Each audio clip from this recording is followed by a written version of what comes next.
Thank you so much, Mr. President. As you said, usually we do have a briefing right before election, and then of course we have a post-election briefing.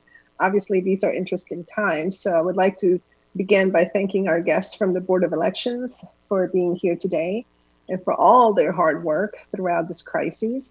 As GO Chair, I would like to take a moment of personal privilege to address why it is that we're here today. Ever since the beginning of the pandemic, it was clear that no institution would be able to function normally for quite some time. Unfortunately, this includes our electoral process as well. Changes are needed in order to ensure that everyone who can vote is able to vote with minimal risk to their health and without putting their friends and neighbors at risk. While we would all like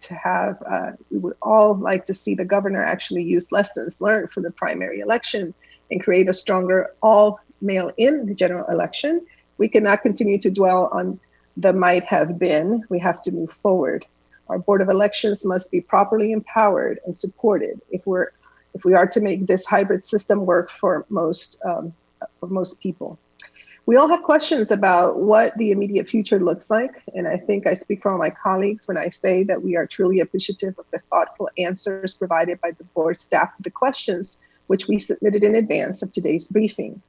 I want this process to be as transparent as possible, and I am heartened to see the willingness to work with us that the Board of Elections has demonstrated. It is my hope that after today's briefing, our residents can feel as confident as we do in the integrity of our democratic system and in the measures being taken to ensure that every vote is counted and every voter is as safe as possible. As I said earlier, Mr. President, we have forwarded a number of questions. I know my colleagues also have a lot of questions.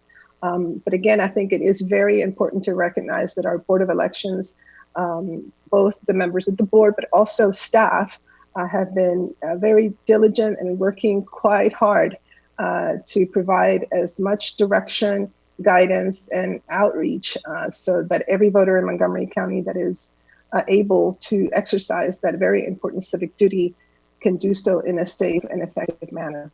So with that, I'll turn it over to you so that hopefully we can then begin our conversation. I also want to particularly thank Councilmember Glass, who actually had written to you and everyone saying, hey, we do need to have this update. And again, I'm glad that we're doing as a council of the whole. Thank you.